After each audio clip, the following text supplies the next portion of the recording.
नमनीरदाभात् पीताम्बरात् अरुणबिम्बफलाधरोष्ठात् पूर्णेन्दुसुन्दरमुखात् अरविन्दनेत्रात् कृष्णात् परं किमपि तत्त्वमहं न जाने।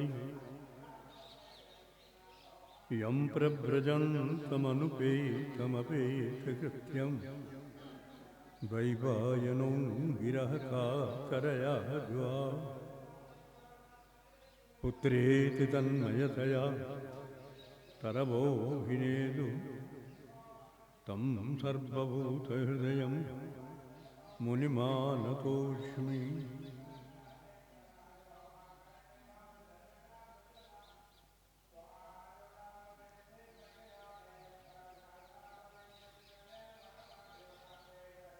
भगवान की लीला श्रीमद् भागवत जी है। भक्त्या भागवतम लभे, भगवान के चरणों में जब भक्ति होती है तो भागवत जी की प्राप्ति होती है।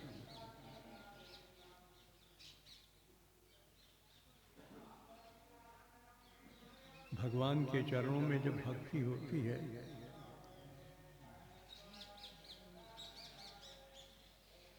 तो भक्ति होती है।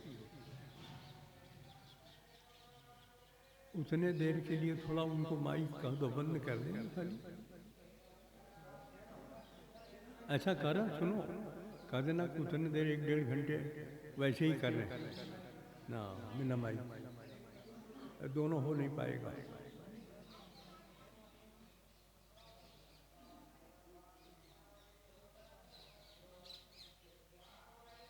तो भगवान की भक्ति जो होती है,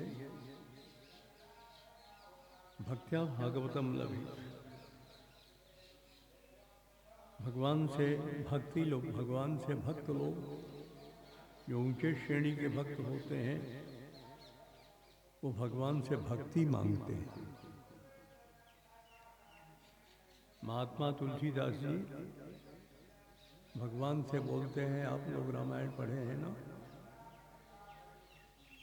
भक्तिम प्रयच्छ रघुपुंगव निर्भराम में कामादि दोष रहितम कुरु मानसंच।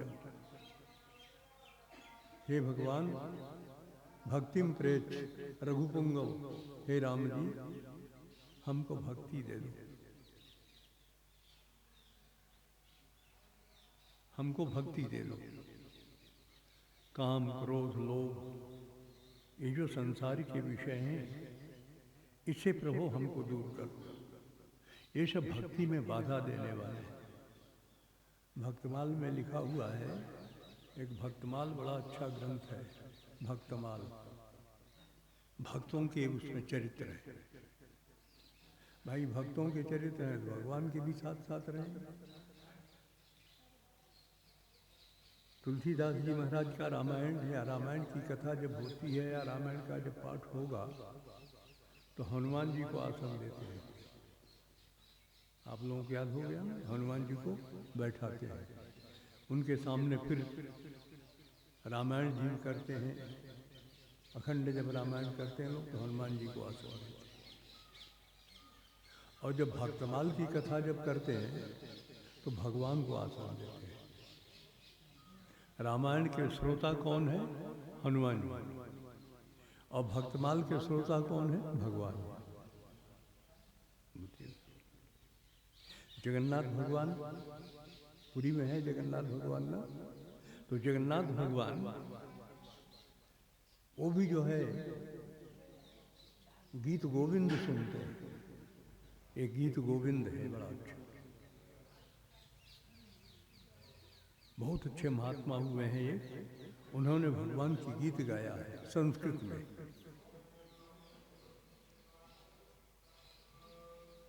तो उन्होंने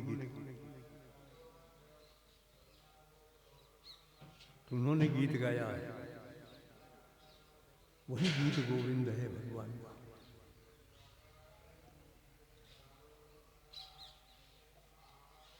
तो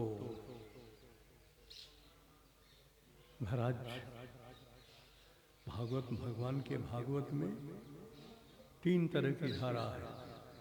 आप लोग जैसे त्रिवेणी में जाते हैं नहाने के लिए ना, गंगा, यमुना और सरस्वती, 3 धारा को त्रिवेणी कहते हैं। भागवत जी में भी 3 धारा है। भागवत जी में ज्ञान भी है, वैराग्य भी है और भक्ति भी है। ये 3 धारा है, ज्ञान, भक्ति, वैराग्य। भक्ति देवी के 2 लड़के हैं, एक ज्ञान है, एक वैराग्य है। माने बिना भक्ति के ज्ञान वैराग्य नहीं आता है। भक्तिर विरक्तिर भगवत प्रबोध जाये तो तैसत दृश्य एक काला। भक्ति के बाद विरक्ति माने वैराग्य, और भगवत प्रबोध माने ज्ञान। ये तीनों होता है। जैसे भूखा व्यक्ति कोई होता है, भोजन करने बैठता है, पहले भोजन करता है तो उसको आनंद आ जाता है, उसके शरीर में शक्ति आ जाती है, तुष्टि, संतोष हो जाता है, मन में प्रसन्नता हो जाती है। भूखे के लिए जैसे भोजन करने के बाद तुष्टि, संतोष, पुष्टि, शरीर का पुष्ट हो जाना, हाँ, तुष्टि पुष्टि, और भूख का विनाश, भूख चली जाती है। इसीलिए भगवान की जो भक्ति जब होती है, भगवान की जब भक्ति होती है ना, तो भक्ति के से जन्म लेते हैं, ज्ञान और वैराग्य जन्म लेते हैं। इसीलिए देखो पहले स्कंद में आया है कि भक्ति देवी वृंदावन में जब आई तो उनके सामने उनके 2 लड़के हैं, ज्ञान वैराग्य, ऐसे मूर्छित पड़े थे। उनको कुछ उठने की शक्ति नहीं थी। तो भागवत जी का जब ज्ञान प्राप्त हुआ उनको, सनक सनंदन सनातन सनत कुमार ब्रह्मा जी के लड़के हैं, इन लोगों ने जब वैराग्य हरिद्वार जी में जब भागवत किया, जब उसकी हवा आई तो उठ के तैयार हो गए और हरिद्वार चले गए। भक्ति देवी भी चली गई, ज्ञान वैराग्य भी चले गए, और जाकर के वहाँ पर बहुत अद्भुत अद्भुत भगवान का वो लोग भजन करते हैं, कीर्तन करते हैं। तो मतलब ये है, पहले भक्ति होती है तो ज्ञान और वैराग्य होते हैं। भक्ति के बिना ज्ञान वैराग्य नहीं होता। इसीलिए भक्ति मुख्य है भागवत में। तो भक्त्या भागवतम लभेत, जब हृदय में भक्ति होती है, प्रेम होता है, तो भागवत मिलता है, भागवत की कथा मिलती है। भागवत माने भगवान का चरित्र, भगवान की लीला, भगवान के भक्तों का चरित्र, ये सब मिलता है। अब देखो भगवान द्वारकाधीश, द्वारका में कृष्ण भगवान पांडवों को, उनकी मैया थी कुंती मैया, पांडवों की माता थी कुंती। वो कुंती माता बड़ी अद्भुत थी, भगवान की बड़ी भक्ता थी, बड़ी प्रेम, बहुत प्रेम।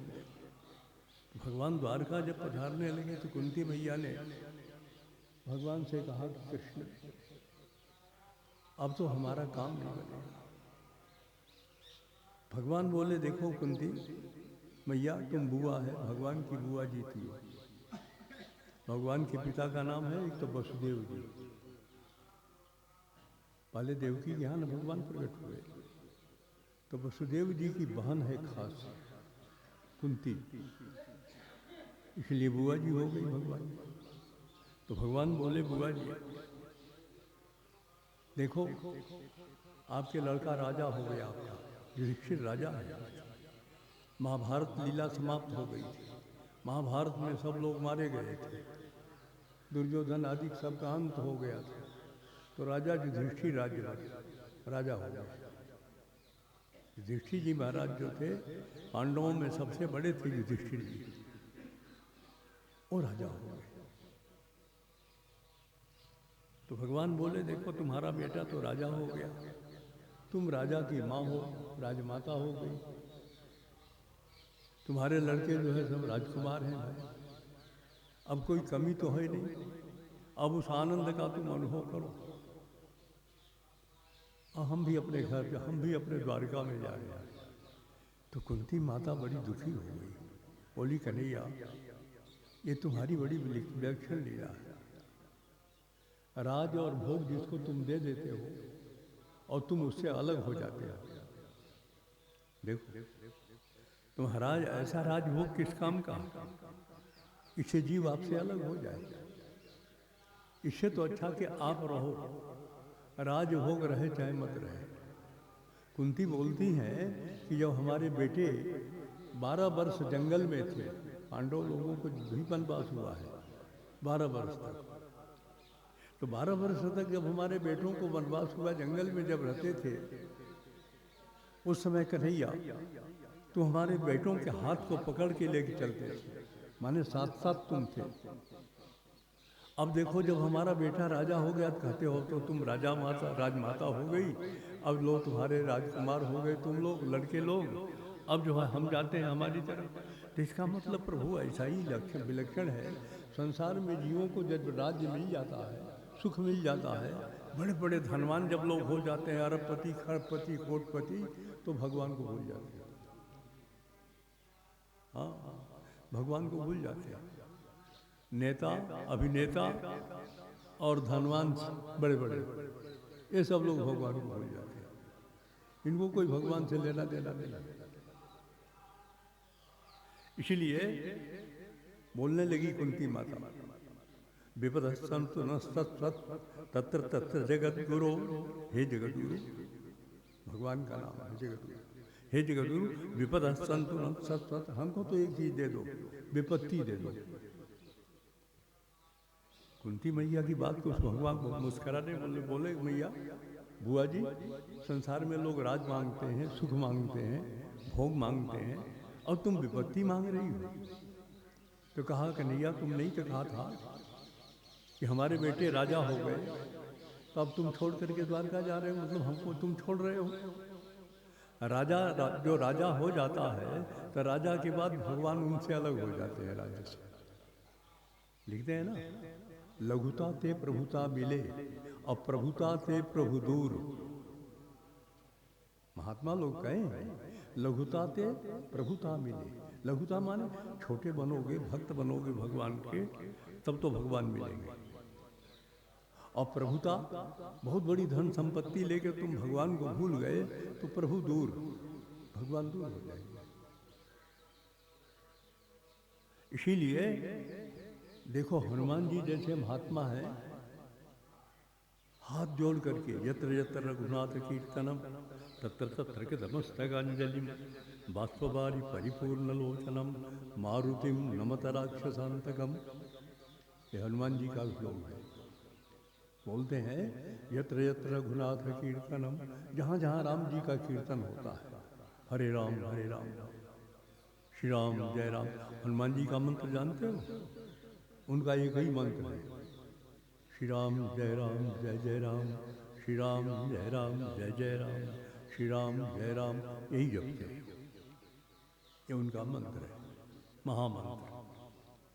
तो जहाँ जहाँ भगवान राम जी का कीर्तन होगा, वहाँ वहाँ हाथ जोड़े हनुमान जी, आंखों में आंसू उनके ढरते हैं और झूमते हैं हनुमान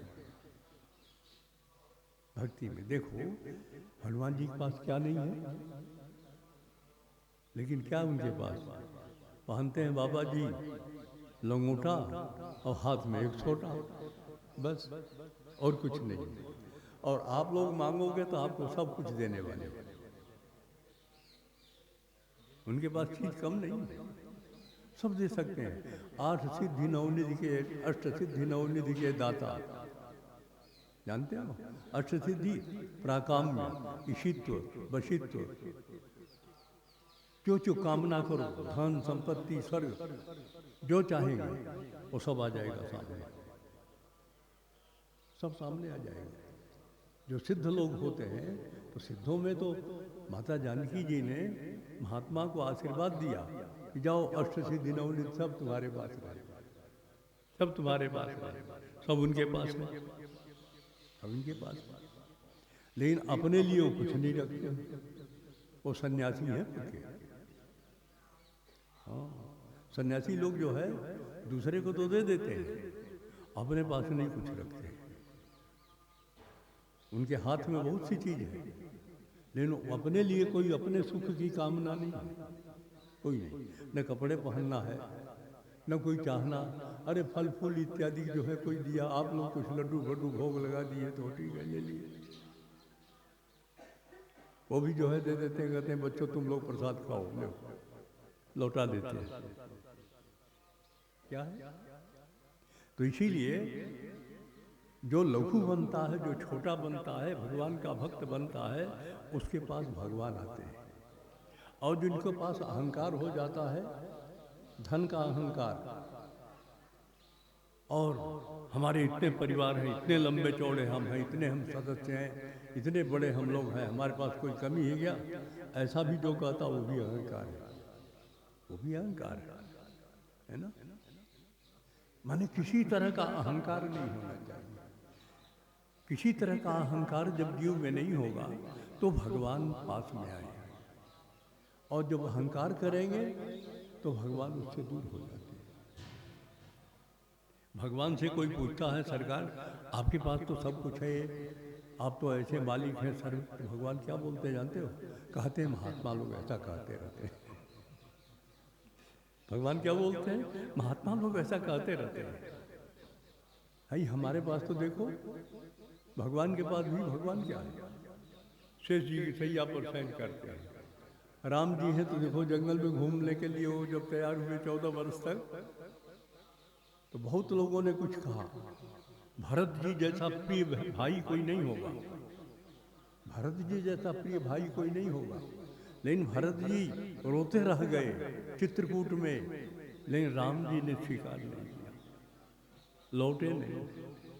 बोले भैया भरत तुम्हारी बात मैं सब मानता था, तुम जो कुछ कहते थे तुम्हारी बात को मैंने कभी जीवन में टाला नहीं। भारत की बात को राम जी टाले नहीं है। भारत की बात को लेकर के राम जी जो है जब चले गए भरत जी, तो राम जी को बड़ा दुख हुआ। कुछ सोचे कि देखो आज तक भरत भैया की बात को हमने कभी नहीं टाला, लेकिन क्या करें, ऐसा समय हमको टालना पड़ा। रावण का अंत कैसे करते? अयोध्या से रावण का अंत नहीं होता।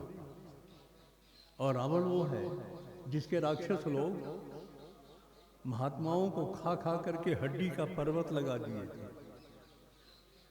महात्मा लोगों ने हाथ पकड़कर, राम जी का हाथ पकड़ करके दिखाया था ना, क्या बोले थे महात्मा लोग, यही पश शरीराणि ऋषि नाम भावितात्मना। हे राम जी आप देखें ना, हड्डियों का पर्वत लगा हुआ। तो भगवान राम जी बोले हो अब मैं नहीं लौटूंगा, मैं अयोध्या नहीं जाऊंगा, महात्माओं का अंत करने वालों का अंत अब करना है, इनका अंत करना है। एक यह तो रामायण जी में लिखा है, माता जानकी जी भगवान राम के कुछ बोलती हैं, कुछ वाल्मीकि रामायण में माता जी बोलती हैं कि प्रभु आप तो पिताजी की आज्ञा से जंगल में व्रत करने के लिए आए थे, महात्मा बनने के लिए आए थे। कई मैया के कहने से आपने जटा बढ़ा लिया, आपने बलकल पहन लिया, कपड़े भी छोड़ दिया, चीर बलकल आपने धारण कर लिया। भैया लक्ष्मण भी चीर बलकल कौन पहनता है? महात्मा। तो आप तो महात्मा बन करके आए थे, और आपने उठा करके धनुष बाण आपने उठा लिया, और इन राक्षसों को, इनसे क्या लेना देना आपको है? भगवान बोले देखो सीते, ये महात्मा लोगों को हड्डियों को खा खा करके हड्डी का पर्वत लगा दिया है। अरे महात्माओं का अंत करने वाले लोग हैं, इसलिए मेरे को ये व्रत भी छोड़ना है। किसके लिए? महात्माओं के लिए। हम जो अपने पिताजी के द्वारा संकल्प करके आए थे कि जंगल में 14 वर्ष तक हम केवल महात्माओं की तरह से रहेंगे, हमको ये भी छोड़ना पड़ा। किस लिए? ये महात्माओं के जो विघ्न करने वाले, इनको खाने वाले हैं, इनका अंत करने के लिए। इसीलिए निश्चरहीन करो मई भुज उठाय पन कीन, रामायण में है ना, राम जी ने क्या प्रतिज्ञा किया? निश्चरहीन करो मई, धरती को निश्चरों से हीन कर दिया।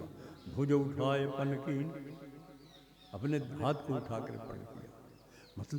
मतलब ये है, परमात्मा चाहे श्री रामावतार में भगवान हो, चाहे श्री कृष्णावतार में भगवान हो, किसी भी अवतार में प्रभु जब अवतार लेते हैं तो अपने भक्तों के कारण भक्ति को उनको देखते हैं और उसके पीछे ही भगवान चलते हैं। महाभारत करा दिया भगवान ने। बोलो, महाभारत किस लिए कराया? महाभारत किस लिए कराया? इसीलिए कराया भगवान ने कि ये लोग, दुष्ट लोग नारियों के केस को खींचेंगे, स्त्रियों के केस को पकड़ करके खींचेंगे, ठर्राएंगे, उनको लात मारेंगे। अरे द्रौपदी को उसके केस को खींचते थे और उसको लात से मारते हुए लाए थे। और द्रौपदी कहती थी, अरे भाई हमारी बेइज्जती मत करो, छोड़ दो। लेकिन नहीं हुआ। तब भगवान को देखा कि कोई अब साथी नहीं है। भीष्म पितामह जैसे भक्त, भीष्म पितामह जो बाण की सैया पर 2 महीने तक शयन किए हैं, भगवान के बड़े ऊंचे भक्त हैं, लेकिन उस समय वो भी भूल गए थे। भीष्म पितामह जो है भूल गए थे।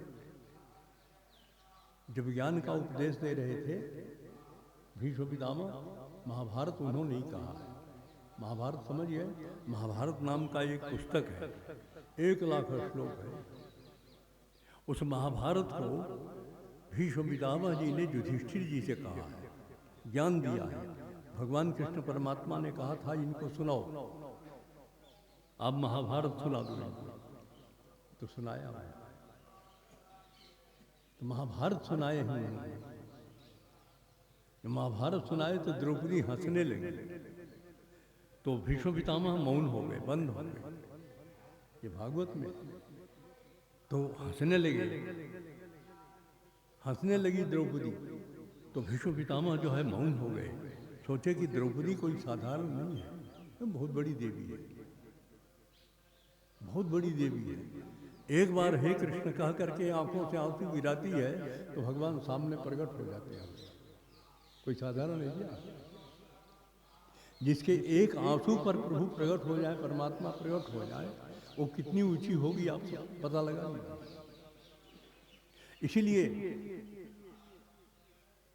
इसीलिए द्रौपदी से बोले, द्रौपदी आखिर तुम हंसी क्यों? तो कहीं आप पितामह हैं, बड़े हैं, अब अपना कहिए जो कह रहे हैं, हम क्यों बीच में वो आपको बोले छेड़खानी क्यों करें? नहीं द्रौपदी, मैं तुमको जानता हूँ, तुम साक्षात जो है लक्ष्मी हो, तुम श्री जी हो। तेरे एक बार के एक आंसू से परमात्मा प्रकट होने वाले हैं, इसीलिए तुम बताओ आखिर क्यों हंसी? क्या अच्छा सुनना है तो सुन लीजिए। तो द्रौपदी ने कहा, सुनना है आपको? उस समय आपका, इस समय मैं देख रही हूँ इतनी अच्छी अच्छी ज्ञान की बात आप कर रहे हो, आश्चर्य होता है। उस समय जो है आप ही थे कि दूसरे थे? जिस समय मेरे केस को पकड़ करके खींचा जा रहा था, मैं आपके सामने भी आई थी, आपके सामने हाथ जोड़ के आई, लेकिन आपने मस्तक नीचे कर दिया। उस समय आप दूसरे थे कि आप उस समय वाले हैं कि अभी दूसरे हैं? अभी तो बड़ी बड़ी अच्छी अच्छी ज्ञान की बात कर रहे हैं, उस समय आपका ज्ञान कहाँ गया था? देखो बोली द्रौपदी। तो भीष्म पितामह बोले हैं, बिल्कुल ठीक बोलती है द्रौपदी, उस समय मैं मति भ्रष्ट हो गया था। भीष्म जी बोले हैं महाभारत में, मेरी मति भ्रष्ट हो गई थी। क्यों? दुर्योधन के अन्न खाने। दुष्ट व्यक्ति का अन्न यदि कोई खाता है तो मति जो है बदल जाती है। इसीलिए लिखा है, दुष्ट व्यक्ति का अन्न नहीं खाना चाहिए, दुष्संग, खराब संगति नहीं करनी चाहिए। और दुष्ट व्यक्ति का अन्न नहीं खाना चाहिए। अन्न में जैसा अन्न वैसा मन। एक हमारे महात्मा जी थे बहुत बड़े, कुछ ही दिनों की बात है। एक वृद्धा मैया थी, तो उसके यहाँ भिक्षा मांगने आते थे, भजन करते थे बैठ करके एकांत में। तो एक वृद्धा मैया सूत काटती थी और बाजार में ले जाके बेचती थी। ला करके आटे रोटी जब बनाती थी तब कहते थे मैया एक हमको भी दे दे। एक रोटी मोटी बहुत सुंदर बना के खूब अच्छी सेक करके महात्मा को दे देती थी, एक रोटी देती थी। कहा बाबा एक से अधिक नहीं दूंगी। उन्होंने कहा इसी से हमारा सब काम चल जाएगा। तो एक रोटी लेते थे वो महात्मा, एक दिन रोज उसी रोटी से काम चलाते थे, उसी की रोटी से। एक दिन उनके मन में रात में कुछ निद्रा नहीं आई, कुछ मन में चंचलता हुई। तो सवेरे उठ के गए और जाकर के बोले मैया ये बता तेरी रोटी कैसे थी कल वाली? कहा क्यों बाबा, रोटी तो ऐसी ही थी। तो कहा नहीं कोई गड़बड़ी थी, तेरे रोटी जो है और तो दिन मैं खाता था, लेकिन कल जो है मेरी मति जो है कुछ चंचल हो गई, कोई न कोई कारण होगा। कहा बाबा एक कारण है। कहा क्या? कहा मैं और दिन तो दिन में सूत काटती थी और बेचती थी, और रात्रि में। बाबा बोले अच्छा रात्रि में तेरे को प्रकाश कहाँ मिला सूत काटने को? कहा बगल में एक घर है और उस घर से प्रकाश आ रहा था, गैस जल रही थी। गैस पहले पेट्रोमैक्स लोग जलाते हैं ना, वो उसका प्रकाश आ रहा था, उससे हमने सूत काटे। कहा वो किसका घर है? तो कहा वो गलत व्यक्ति का घर है, जो अपने शरीर को बेच बेच करके काम चलाने वाली है,